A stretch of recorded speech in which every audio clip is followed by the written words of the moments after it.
So in this movement, there are a few different things I like to pay attention to and bring out that are in the music, and I'll point them out as they go by. So the first one is lines. So in the opening phrase, you have a descending line from A down to D, and if you take out all the other notes, you have something like this.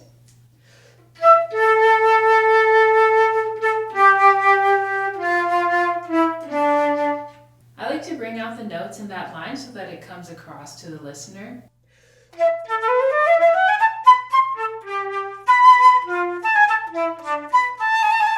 So here you have a sequence and each one is a step higher. So I try to make each iteration of that a little bit more dramatic.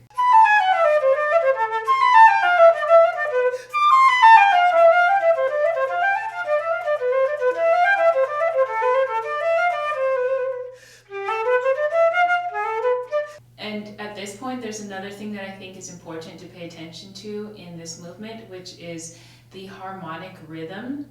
So that's how fast the harmony is changing or the chords are changing.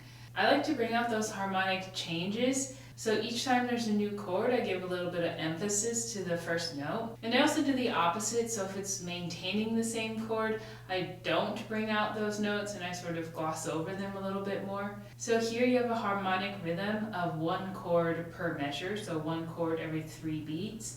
And I bring out the first note and then the rest of it I sort of let move. Also, particularly for this phrase, it's not really got a good place to breathe. So I try to move forward through the beats where it's just the same chord sustaining and then bring out the note each time the chord changes.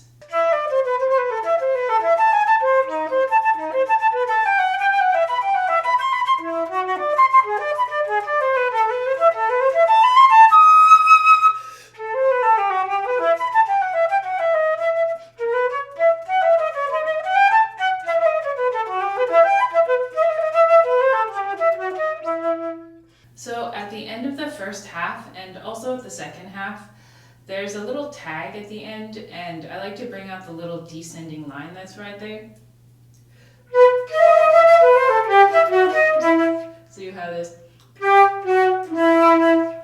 You can bring out a line like that in a few different ways. First, you want to make sure that the notes in the line are pretty cohesive, so they have the same style of articulation and they're about the same dynamic. You can play them a little bit louder to bring them out, and then just play the rest of the notes a little bit softer and maybe a little less articulated or less present. So this part here is pretty much the same as the beginning, slightly different, but same idea.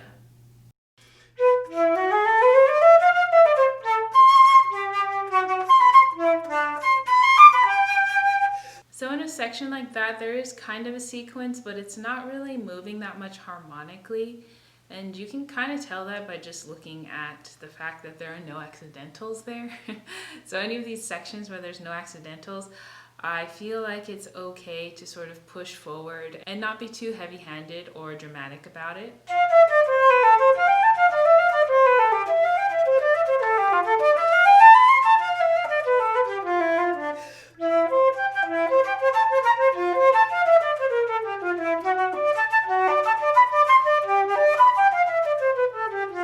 And here we have a pretty long sequence that's building up some momentum. So I think it's a really good place to start a little bit softer and then just get louder as the sequence ascends.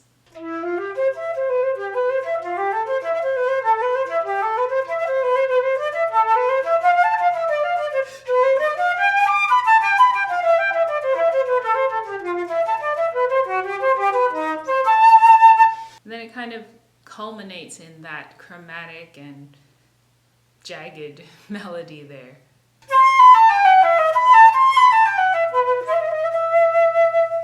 This next section is really interesting because it seems to be basically in 2.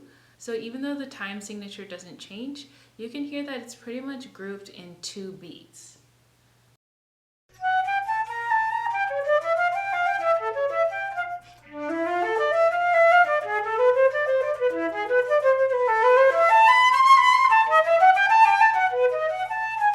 And there you also have a sort of a sequence where you have the same thing that's repeated at different keys. And every time you have some kind of repetition like that, I think it's important that you do something different. So just change the character a little bit. You can do what I did, and I just did a sort of soft, louder, louder, or you could do soft, loud, soft.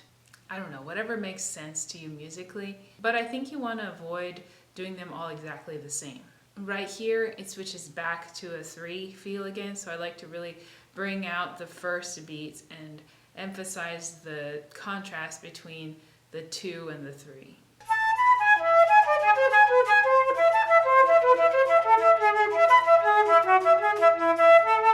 Something you may or may not know about Baroque music is that when you are coming up to a cadence, a lot of times the harmonic rhythm will speed up. So that means that the chords will start changing faster. And up to here, we've had basically one change per measure.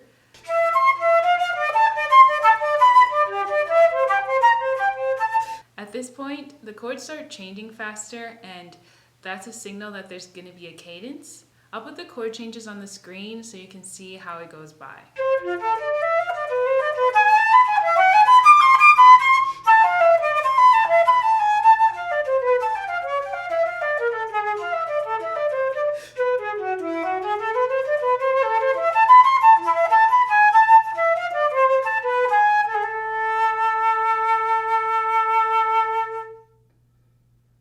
Those are some of the musical characteristics I like to bring out in this movement that I think are really interesting. I hope that was helpful. Please like this video and subscribe to my YouTube channel. You can also follow me on Instagram at Elise Hokamp or on Facebook. If you want a transcript of everything I talk about in this video, you can access that on my Patreon page for $5 a month. Thanks so much for watching. Bye!